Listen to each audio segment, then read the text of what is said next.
अल्हम्दुलिल्लाहि रब्बिल आलमीन वलाकिबतु लिल मुत्तकीन अस्सलातु वस्सलामु अला सय्यिदिल मुरसलीन व अला आलिहि व अस्हाबिहि अजमईन अम्मा बाद अऊज़ु बिल्लाहि मिनश शैतानिर रजीम बिस्मिल्लाहिर रहमानिर रहीम सिरातल लज़ीना अनअमता अलैहिम सदक़ल्लाहुल अज़ीम वसदक़ रसूलुहुन नबियुल अमीनुल करीम व नहनु अला ज़ालिका लमिनश शाहिदीना व शाकिरीना वल्हम्दुलिल्लाहि रब्बिल आलमीन।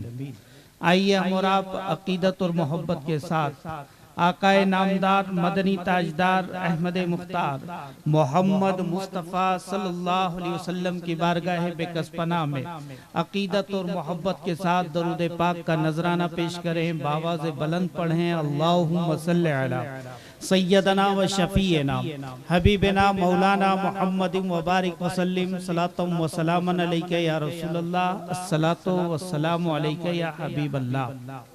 हज़रात, मुझसे पहले हज़रत अल्लामा मौलाना मुफ्ती आबिद रज़ा साहब के एक हसीन और खूबसूरत जामे और माने तकरीर आप लोगों ने समाअत फरमाई।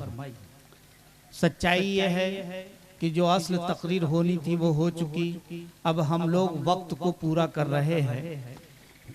वक्त वहाँ तक जहाँ तक जलसा होना है, रुस्तम भाई ने ये सजावट की है तो कुछ देर जलसा चलना चाहिए। उस वक्त को हम लोग पूरा करने के लिए हाजिर हो गए।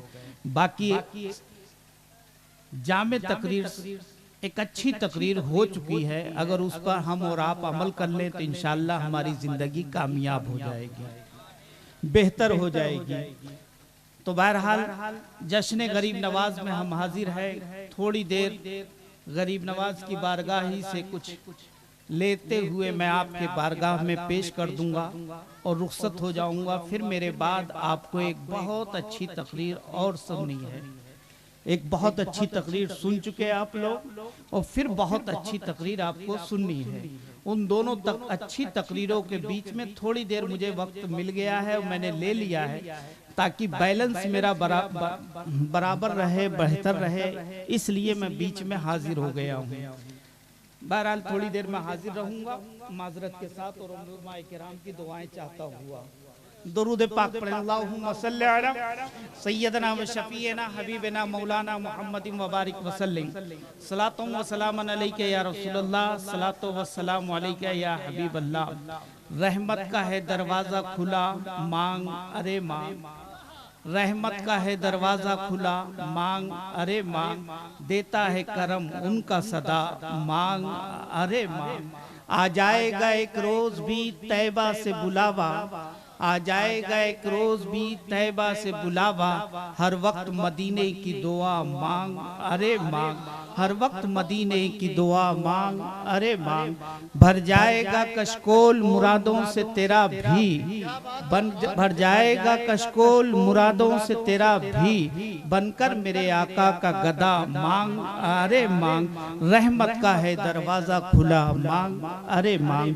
सरकार से सरकार को मांगूंगा नियाजी, सरकार से सरकार को मांगूंगा नियाजी, जिस वक्त सरकार ने कहा मांग अरे मांग। रहमत का है दरवाजा खुला मांग अरे मांग।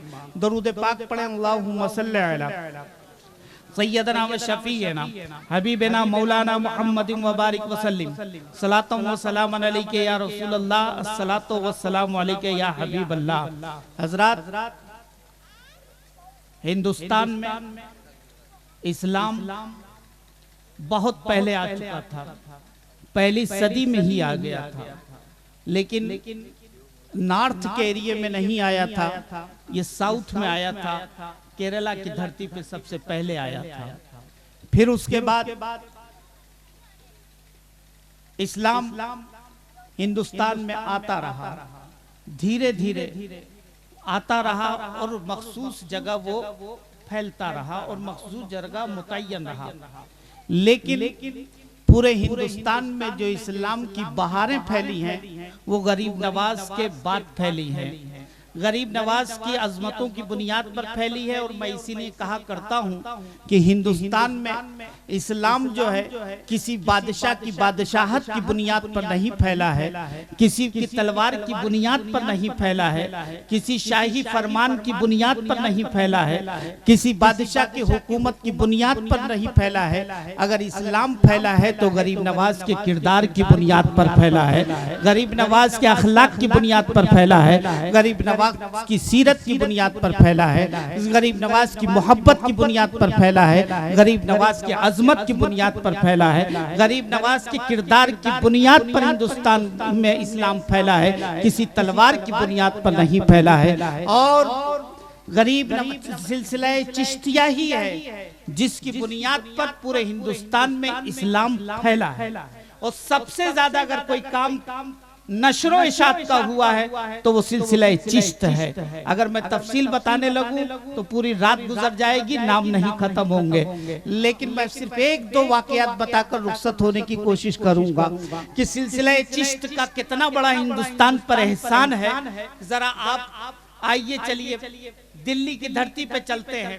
दिल्ली की धरती पे गरीब नवाज सिर्फ तनहा नहीं आए थे, 40 नफूस कुदसिया जो लेकर आए थे वो तो लेकर आए ही थे, लेकिन गरीब नवाज अपने साथ एक अजीम हीरा भी लेकर आए थे, जिस हीरे को हम और आप कुतुबुद्दीन बख्तियार काकी के नाम से जानते हैं। कुतुबुद्दीन बख्तियार काकी को लेकर आए थे और फिर कुतुबुद्दीन बख्तियार काकी तनहा नहीं आए थे, वो बाबा फरीद को लेकर आए थे। और बाबा फरीद तनहा नहीं आया था, वो महबूब इलाही को लेकर आया था। और उसी महबूब इलाही ने 1400 पालकियों को हैदराबाद की तरफ भेजा था। और दिल्ली से लेके नॉर्थ तक, साउथ तक आप चले जाइए, जितनी भी खानकाहें मिलेंगी सिलसिला चिश्त का फैजान बरसता हुआ नजर आएगा। चाहे वो गुलबर्गा की बारगाह हो, चाहे वो खुलदाबाद की बारगाह हो या हैदराबाद की बारगाहें हो, आप जितनी भी बारगाहें देखते जाएंगे वो गरीब नवाज के खलीफा के खलीफा महबूब इलाही ने जो खुलफा भेजे थे उन्हीं का फैजान आज पूरे साउथ में आपको नजर आएगा। मेरे अजीज दोस्तों और बुजुर्गों, उसी गरीब नवाज का जश्न है। वही गरीब नवाज अपने साथ एक हीरा लेकर आया था जिसे हम कुतुबुल अक़ताब कुतुबुद्दीन बख्तियार काकी के नाम से जानते हैं। कुतुबुद्दीन कोई आम आदमी नहीं था, कोई आम इंसान नहीं था। कुतुबुद्दीन वो था कि जिसके कदमों पे वक्त का बादशाह अपने ताज को डाल दिया करता था। शमसुद्दीन अल्तमश कुतुबुद्दीन का मुरीद खास था और अपने ताज को कुतुबुद्दीन के कदमों में डाला कर रहा था। वक्त के ताजदारों ने अपने ताजों को जो है कुतुबुद्दीन के कदमों में डाला है, वो कुतुबुद्दीन है, वो अजीम हीरा है। लेकिन कुतुबुद्दीन की जरा शान आप देखते चलिए। कुतुबुद्दीन बख्तियार काकी को गरीब नवाज ऐसे ही नहीं लाए थे, दुनिया की निगाहें नहीं देख पा रही थी, लेकिन गरीब नवाज की निगाह देख रही थी, गरीब नवाज की निगाह पहचान रही थी।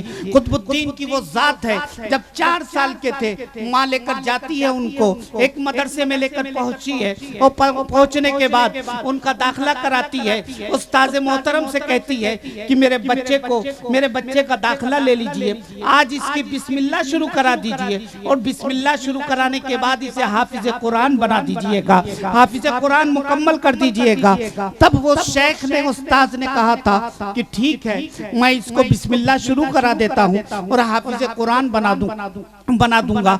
माँ मदरसे में छोड़कर चली आती है। दोपहर का वक्त होता है, छुट्टी होती है।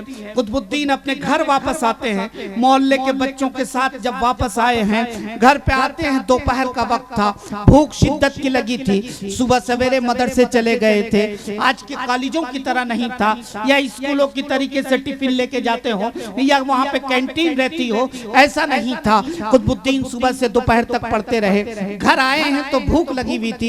आज माँ से कहते हैं, ए वालिदे मोहतरमा, ए अम्मी जान, मुझे रोटी दे दो। माँ ने जवाब दिया था, ए कुतुबुद्दीन सुनो, आज से तुमने बिस्मिल्लाह शुरू कर दी है, आज से तुम कुरान पढ़ने लगे हो, तुमने अल्लाह को पुकार लिया है, रहमान भी कह लिया है, रहीम भी कह लिया है।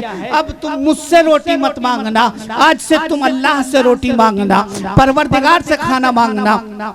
कुतुबुद्दीन कहते हैं, ए माँ तेरी अगर इजाजत ये है, जरा माँ की अजमत को भी समझते चलिए। मुफ्ती आबिद ने बहुत अच्छी तकरीर अजमत वालिदैन पे की है, उसी की झलक यहाँ पे भी देखते चलिए। माँ कहती है बेटे आज से तुम मुझसे रोटी मत मांगना, आज से रोटी तुम अल्लाह से मांगना। कुतुबुद्दीन कहते हैं अगर इजाजत हो तो मैं हाथ उठा के दुआ करूं कि अल्लाह तू मुझको रोटी दे दे।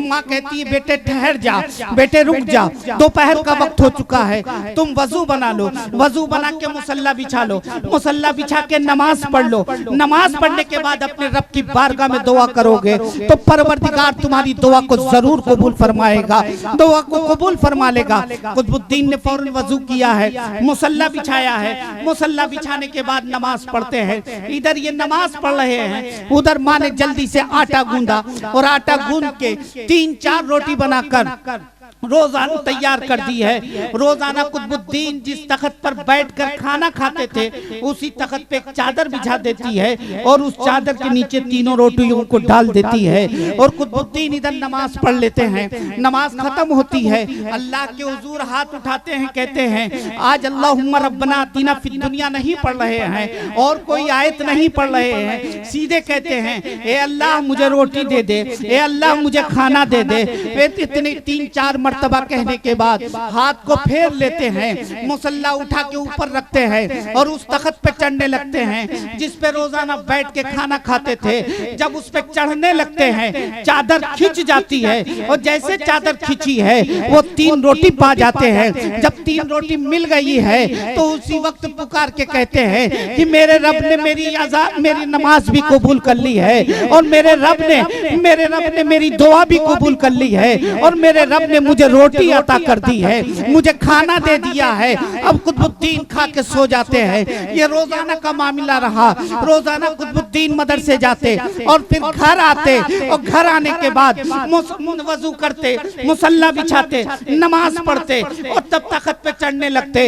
इधर ये नमाज पढ़ते थे, माँ रोजाना रोटी तैयार करके चादर के नीचे डाल दिया करती थी और जब ये चढ़ते थे रोटी मिल जाया करती थी।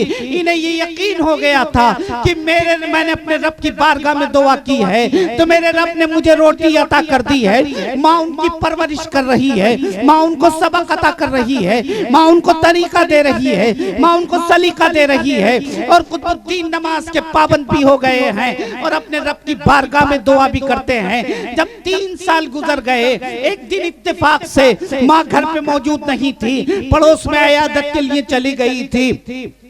बहुत दिनों के बाद घर से निकली थी। जब घर से निकली है कुछ मोहल्ले की औरतें मिली हैं, गुफ्तगू होती है, बातचीत चल जाती है, बात में ताखीर हो जाती है।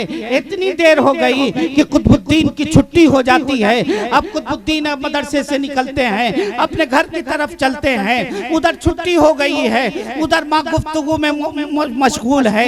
कुछ देर के बाद उसे ख्याल आया कि कुतुबुद्दीन की छुट्टी हो गई होगी और कुतुबुद्दीन मदरसे से घर पहुंचा होगा और आज जब वो दरवाजा खोलेगा, वजू बनाएगा, मुसल्ला बिछाएगा, नमाज पढ़ेगा, वो दुआ के बाद जब अपने रब की बारगाह में इल्तिजा करेगा, फिर उसके बाद जो है आज जो चादर उठाएगा तो उसे रोटी नहीं मिलेगी।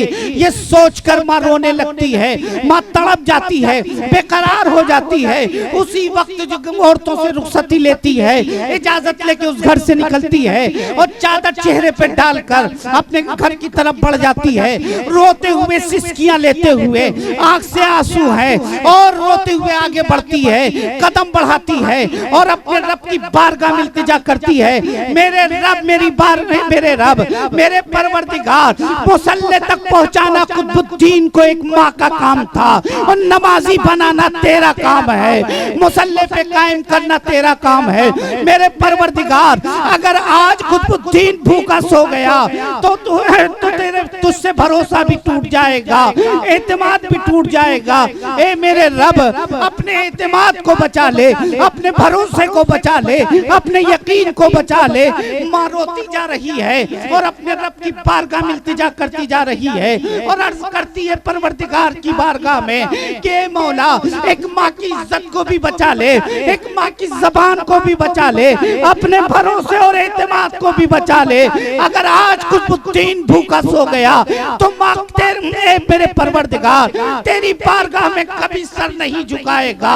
मौला तू उसको बचा ले, मौला तू मुझे भी बचा ले। रोते रोते आगे बढ़ रही है, सिसकियां लेती जा रही है, आंखों से आंसू जारी है, और रोते रोते घर पहुंचती है, दरवाजा खोलती है, और दरवाजा खोल के जब चौकी के पास पहुंचती है, देखती क्या है कि कुतुबुद्दीन सो रहे हैं, आराम कर रहे हैं। अपने बेटे को उठाती है, उठाने के बाद सीने से लगाती है, और माँ रो के तड़प के कहती है, मेरे बेटे तू मुझे माफ कर देना, मेरे लाल तू मुझे माफ कर देना। आज तुझे भूखा सोना पड़ा है, आज तुझे बगैर रोटी खाए सोना पड़ गया है। मैं इयादत के लिए किसी के लिए गई थी, जिसकी वजह से ताखीर हो गई, इसलिए मेरे बेटे तुझे भूखा सोना पड़ा है। कुतुबुद्दीन कहते हैं, ए माँ किस खाने की बात कर रही है, किस रोटी की बात कर रही है, किस भूख की बात कर रही है। माँ फिर रोते हुए कहती है, मेरे लाल मुझे माफ कर देना, आज तुझे भूखा सोना पड़ा है, आज बगैर रोटी खाए सोना पड़ा है। तब कुतुबुद्दीन कहते हैं, माँ तू किस भूख की और रोटी की बात कर रही है? तेरा बेटा भूखा नहीं सोया है, तेरा बेटा रोटी खाकर सोया है, खाना खाकर सोया है। माँ पूछती है, ए बेटे तुझे रोटी कहाँ से मिली? तो बेटा जवाब देता है, जहाँ से मुझे रोजाना रोटी मिलती थी, आज भी वहीं से रोटी मिली है, उसी चादर के नीचे से रोटी मिली है, वहीं से रोटी मिली है, वहीं से रोटी मिली है। लेकिन माँ फर्क ये है, 3 साल से जो मैं रोटी खा रहा हूँ, 3 साल से जो खाना खा रहा हूँ, उस खाने में मुझे इतना मजा नहीं मिला जो आज के खाने में मिला है। आज की रोटी में जो मजा मिला है, इससे पहले मुझे कभी नहीं मिला है। ये वो कुतुबुद्दीन लेकर आए थे, इस कुतुबुद्दीन को गरीब नवाज हिंदुस्तान लेकर आए हैं, जिसकी बारगाह में वक्त का ताजदार अपने ताज को झुकाता हुआ नजर आता है। ये वो कुतुबुद्दीन है। नारे तकबीर, नारे रिसालत, नबी रहे सरकार हाफिज मिल्लत, शहजादे हुजूर अजीज मिल्लत, हजरत अल्लामा व मौलाना नईम मिल्लत। नारे तकबीर, नारे रिसालत। तो मेरे अजीजों, दोस्तों और बुजुर्गों, हिंदुस्तान पर सिलसिला चिश्त का बेपनाह करम और एहसान है और फयूज़ व बरकत है। हिंदुस्तान का कोई ऐसा सूबा नहीं है जहाँ पे चिश्त या फैजान न मिल रहा हो, न बट रहा हो, न पहुँचा हो। दुरूद पाक पढ़े, अल्लाहुम्मा सल्ली अला सय्यदना व शफीना हबीबना मौलाना मुहम्मद व बारिक व सल्लिम सलातु व सलामन अलैका या रसूल अल्लाह, अस्सलातु व सलामु अलैका या हबीब अल्लाह। मैं सिलसिला चिश्त के ही 1-2 बुजुर्ग का वाक़या सुना के रुखसत हो रहा हूँ। आइए महबूब इलाही की बारगाह में चलें। महबूब इलाही की बारगाह में अलाउद्दीन खिलजी का दौर था। अलाउद्दीन खिलजी हजरत महबूब इलाही से मुलाकात करने के लिए हाजिर होता है। उधर से उसका काफिला गुजर रहा था। जब महबूब इलाही के दरगाह के पास पहुंचता है तो वो अपने एक पर्ची भेजता है और कहलवाता है कि अलाउद्दीन खिलजी आया है, आपसे मिलना चाहता है, आपसे मुलाकात करना चाहता है। हजरत ने जवाब दिया कि अल्लाह वाले और जो फकीर हुआ करते हैं वो बादशाहों से मिला नहीं करते हैं, उन्हें इससे क्या गरज, बादशाहों से क्या लेना देना, ये तो सिर्फ फकीरों से और गरीबों से मिला करते हैं, बादशाहों से नहीं मिला करते हैं। अलाउद्दीन ने कहा कि अगर आप इजाजत नहीं देंगे तो मैं जबरदस्ती घुस जाऊंगा। बादशाह था।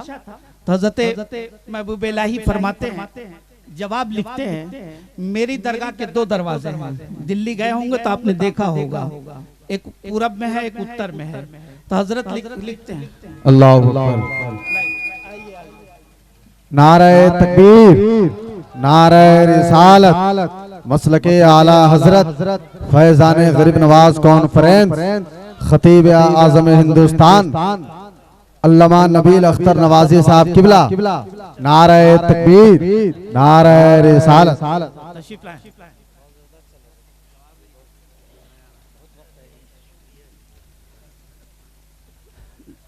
देखिए मैंने कहा था ना कि एक अच्छी तकरीर सुन चुके हैं और मेरे बाद एक बहुत अच्छी तकरीर आप लोग सुने। बस थोड़ा वक्त मैं आपसे चाहता हूं। तो अलाउद्दीन खिलजी ने कहा कि अगर आप इजाजत नहीं देंगे तो मैं जबरदस्ती दरगाह में दाखिल हो जाऊंगा। महबूब इलाही कहते हैं कि अगर तू इस दरवाजे से आएगा तो मैं इससे चला जाऊंगा, और पूरब वाले से आएगा तो उत्तर वाले से चला जाऊंगा, लेकिन मैं तुझसे मिलूंगा नहीं। अलाउद्दीन खिलजी ने कहा कि वाकई ये लोग अल्लाह वाले होते हैं, बड़े जिद्दी होते हैं, जो कह देते हैं वही करते हैं। अब इन्होंने मना कर दिया है तो ये मुझसे मिलेंगे नहीं, इनसे उलझना अच्छी बात नहीं है। तब अलाउद्दीन फिर कहता है, एक पर्ची लिख के भेजता है कि हजरत ठीक है, आप अपनी दरगाह में अंदर नहीं आने दे रहे हैं, आप नहीं मुलाकात कर रहे हैं, तो मुझे जो है अपने अस्तबल में घूमने की इजाजत दे दीजिए। अस्तबल में जाने की, जहाँ घोड़े ओड़े बनते थे वहां की इजाजत दे दीजिए ताकि मैं आपके अस्तबल को घूम सकूं। हजरत निजामुद्दीन ने इजाजत दे दी कि बोले जाओ तुम अस्तबल में घूम सकते हो। बादशाह चला अस्तबल की तरफ। जब अस्तबल की तरफ चला, हजरत के मेन गेट से आगे बढ़ा तो उसको एक शरारत सूझी और वो एक पर्ची लिखता है और महबूब इलाही के पास भेजता है। उस पर्ची पे लिखता है वो, हुजूर आप लोग तो अल्लाह वाले बनते हैं, तो लेकिन आप में और हम में फर्क क्या रहा? आपके दरवाजे पे भी दरबान खड़े हैं और हमारे भी दरवाजों पे दरबान खड़े होते हैं, तो फिर अल्लाह वालों में और बादशाहों में फर्क क्या रहा?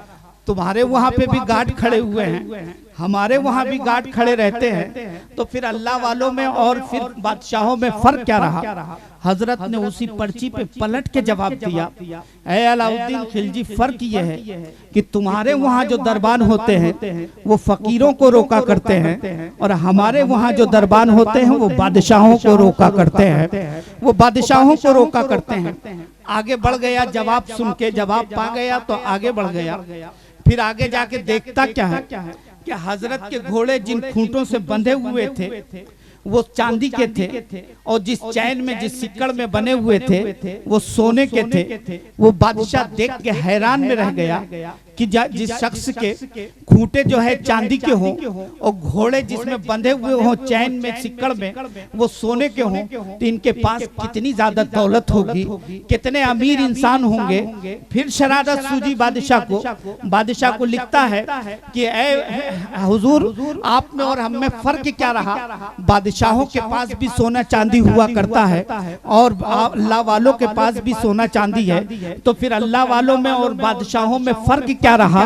फकीरों में और बादशाहों में फर्क क्या रहा? हजरत ने वहीं पलट के जवाब दिया, ए बादशाह वक्त फर्क ये हुआ करता है कि सोने चांदी को तुम अपने सर पे ताज बना के रखा करते हो और हम सोने चांदी को अपने घोड़ों की ठोकरों पे रखा करते हैं। तुम्हारे वहाँ ये कदर है कि उस पे तुम पहरे बैठा के रखते हो और हम अपने घोड़ों के कदमों में डाल दिया करते हैं। हमारे वहाँ इसकी कोई कदर कीमत नहीं है। हमारे वहाँ कदर कीमत तो इंसानियत की हुआ करती है, इखलाक की हुआ करती है, किरदार की हुआ करती है, हम हुस्न अमल की हुआ करती है। हम इससे जो सोने चांदी को नहीं देखते हैं, इसकी कोई हमारे सामने हैसियत नहीं है। हमें हमारे सामने अगर किसी की कद्र है तो उसकी कद्र होती है जिसके अंदर मुकम्मल इंसानियत हुआ करती है, वरना हम दौलतों को ठोकरों पे मार दिया करते हैं। हम कद्र करते हैं, बादशाहत की कद्र नहीं करते, हम इंसानियत की कद्र किया करते हैं। जिस दिन तेरे अंदर इंसानियत पैदा हो जाएगी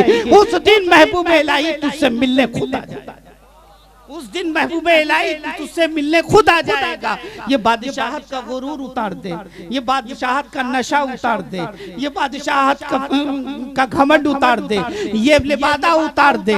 एक अच्छा इंसान बन जा। जब अच्छा इंसान बन जाएगा तो महबूब इलाही तुझसे मिलने खुद चला आएगा। ये वो सिलसिला चिश्त है। सिलसिला चिश्तिया ने इस तरीके से अपने फयूज़ो बरकत को बांटा है। और हजरत महबूब इलाही की ये बात जब मैंने पढ़ी कि तू इंसान बन जा, जिस दिन इंसान हो जाएगा तो महबूब इलाही खुद चल के आएगा। कसम से जब ये मैंने पढ़ा तो मुझे एक अपने आका नबी करीम सल्लल्लाहु अलैहि वसल्लम की वो हदीस पाक याद आ गई और वो वाकया याद आ गया कि मेरे नबी करीम सल्लल्लाहु ताला अलैहि वसल्लम। और सच्चाई ये है कि एक मुफ्ती होना आसान काम है, एक मुफक्किर बनना अच्छा आसान काम है, एक मुदर्रिस बनना आसान काम है, एक मुकर्रिर बनना आसान काम है, एक अच्छा खतीब बनना आसान काम है, लेकिन एक अच्छा इंसान बनना आसान नहीं है। अच्छा इंसान बनना आसान काम नहीं है, ये सबसे अहम काम है, सबसे अजीम काम है।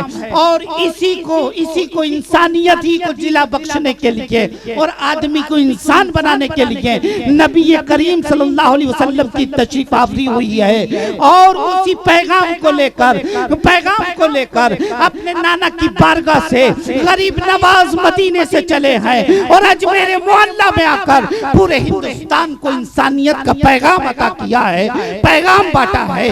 उसी गरीब नवाज, जब मैंने ये वाकया पढ़ा तो वो मुझे वाकया याद आ गया कि मेरे आका नबी करीम सल्लल्लाहु अलैहि वसल्लम जुमला सहाबा के साथ वास फरमा रहे थे। मेरे आका तकरीर फरमा रहे थे, स्पीच दे रहे थे मस्जिद नबी शरीफ में। उसी वक्त एक मदीने की पागल औरत मस्जिद के दरवाजे पे खड़ी होती है, रसूलुल्लाह को इशारा करती है कि आपसे मुझे बात करनी है। मेरे आका ने सहाबा से कहा बैठ जाओ, तुम यहीं बैठो, मैं इसकी बात सुन के आता हूँ। अब वो औरत आती, अब मेरे आका उस औरत के करीब आए हैं। जब उस औरत के करीब आते हैं तो वो औरत कहती है कि यहाँ पे मैं तुमसे बात नहीं करूंगी, आपसे मैं यहाँ बात नहीं करूंगी, तन्हाई में बात करूंगी। मेरे आका बोले चलो तन्हाई में। वो रसूल पाक को एक चटियल मैदान में ले जाती है। तपती हुई धूप है, तपती हुई तपिश है, जमीन गर्म है, सूरज एकदम आबोताब के साथ चमक रहा है। रेगिस्तान कितना गर्म होता है जरा अंदाजा लगाइएगा। लेकिन नबी करीम मैदान में जाके खड़े हो गए। वो औरत बात करती रही, अपनी दास्तान सुनाती रही। मेरे आका सुनते रहे। तकरीबन 1.5-2 घंटे तक उसी धूप में खड़े हुए हैं और मेरे आका उसकी गुफ्तगू सुन रहे हैं। वो बताती जा रही है, आका नबी करीम सुनते चले जा रहे हैं। हजरत उमर फारूक करीब में खड़े हैं। हजरत उमर कहते हैं, सोच रहे हैं ये औरत रसूल पाक का वक्त जाय कर रही है, ये तो पागल है और ये नबी करीम के वक्त को जाय कर रही है। इसे धूप की भी फिक्र नहीं है, गर्मी की भी फिक्र नहीं है और ये रसूलुल्लाह का वक्त जाय कर रही है। जी चाहता है कि इसका गला दबा दूं। उमर खड़े खड़े सोच रहे हैं, दूसरे सहाबा भी सोच रहे हैं कि इस औरत को कैसे हटाया जाए, लेकिन रसूल पाक मौजूद थे, किसी की हिम्मत नहीं पड़ी। जब वो खुद बात करके थक गई तब चली गई, आगे बढ़ जाती है। अब रसूल पाक घूमते हैं, मदीने की तरफ चलते हैं। हज़रत उमर कहते हैं या रसूल अल्लाह ये तो पागल औरत है, इसका दिमाग खराब है, आपने बहुत वक्त इसके साथ दिया, ये तो आपका वक्त जाय कर रही थी। आपके कंधों पे बड़ी जिम्मेदारियां हैं, बहुत जिम्मेदारियां हैं, नबूवत की भी जिम्मेदारियां हैं, कौम की भी जिम्मेदारियां हैं, सहाबा को तालीम देने की भी जिम्मेदारियां हैं, उम्मत की भी जिम्मेदारियां हैं। इन पागलों के मुंह न लगा करें, इनकी बातों में वक्त न दिया करें। तो मेरे नबी का जरा जवाब सुनो मुसलमानों। मेरे आका फरमाते हैं, ऐ उमर तुम ये कहते हो कि ये पागल है और मदीने में इसकी कोई बात सुनता नहीं है। उमर अगर मदीने में कोई बात नहीं सुनता है तो क्या मैं भी इसकी बात न सुनूं? अगर मैं नहीं सुनूंगा तो बताओ मुझ में और औरों में फर्क क्या रह जाएगा? मुझ में और लोगों में फर्क क्या रह जाएगा? मैं यही इंसानियत तो बांटने आया हूँ, यही पैगाम देने के लिए आया हूँ, यही तो बताने के लिए आया हूँ कि हमेशा दिलजोई करते रहो, किसी का दिल न टूट जाए, किसी को तकलीफ ना हो जाए, किसी को तकलीफ ना हो जाए, किसी का दिल न टूट जाए, किसी को बुरा ना लग जाए, किसी को इंकिसारी ना हो जाए, कोई मजबूर ना हो जाए, कोई परेशान ना हो जाए।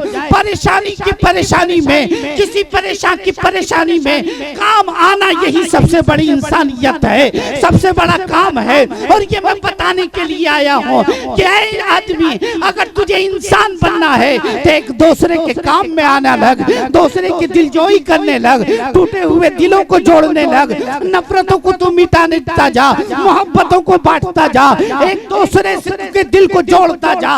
यही इंसानियत का पैगाम लेकर आया हूँ और यही पैगाम गरीब नवाज अजमेर लेकर आए थे। और गरीब नवाज ने अजमेर की धरती पे बैठ कर जब इंसानियत का पैगाम दिया है तो अपने तो अपने थे, गैरों ने आकर गरीब नवाज की बारगाह में कलमा तैयबा पढ़ते हुए नजर आए हैं। गरीब नवाज ने तलवार की बुनियाद पर किसी को कलमा नहीं पढ़वाया था, गरीब नवाज ने अपने किरदार की बुनियाद पर पढ़वाया था, अपने अखलाक की बुनियाद पर पढ़वाया था, अपने हुस्न अमल की बुनियाद पर पढ़वाया था। गरीब नवाज ने ताकत की बुनियाद पे नहीं बल्कि अपने हुस्न अमल की बुनियाद पे लोगों को कलमा पढ़वाया है। तो मेरे अजीज दोस्तों और बुजुर्गों, गरीब नवाज की बारगाह से, गरीब नवाज से ये मंसूब है ये बज़्म, तो हमें गरीब नवाज का पैगाम लेके जाना होगा, हमें गरीब नवाज का पैगाम लेके जाना होगा। गरीब नवाज का पैगाम यही था, मोहब्बत का पैगाम था, अखलाक का पैगाम था, किरदार का पैगाम था, वालिदैन की मोहब्बत का पैगाम था, छोटों की शफकत का पैगाम था, पड़ोसियों के हक अदा करने का पैगाम था, भाई को भाई समझने का पैगाम था, और पड़ोसियों का हक अदा करने का पैगाम था, एक दूसरे के काम में आने का पैगाम था, अब दिलजोई का पैगाम था, टूटे हुए दिलों को जोड़ने का पैगाम था, दिल को तोड़ने का पैगाम नहीं था बल्कि दिल को जोड़ने का पैगाम था। यही सबसे बड़ी इंसानियत है और यही पैगाम ये बुजुर्गाने दीन लेकर आए थे। और इसी पैगाम की बुनियाद पर इस पूरे हिंदुस्तान में इस्लाम की जो बहारें दिख रही हैं, इन्हीं बुजुर्गों के किरदार की बुनियाद पर है, इसी अजीम पैगाम की बुनियाद पर है। दुआ है परवरदिगार की बारगाह में कि मौला मुझे भी और आप तमामी हजरात को इस पर अमल करने की तौफीक दे कि हमसे किसी का दिल न टूटे बल्कि हम दिल जोड़ने वाले बन जाएं और उसके महबूबों के सच्चे गुलाम बन जाएं। परवरदिगार की बारगाह में दुआ है मौला परवरदिगार आलम इस बानी महफिल के उम्र में बरकतें अता फरमाए और उनके कारोबार में तरक्की अता फरमाए, उनके घर वालों की हिफाजत फरमाए, हमेशा गरीब नवाज का फैजान इनके साथ रहे और गरीब नवाज की नियाज ये करते रहें। दुआ है परवरदिगार की बारगाह में और इल्तिजा है मेरे मौला अगर बोलने में कोई भी गलती हुई हो तो उसके लिए मैं आप तमामी हजरात को गवाह बनाकर तौबा करता हूँ। अस्तगफिरुल्लाह रब्बी मिन कुल्li ज़ंबिन व अतूबु इलैह, ला इलाहा इल्लल्लाह मुहम्मदुर रसूलुल्लाह।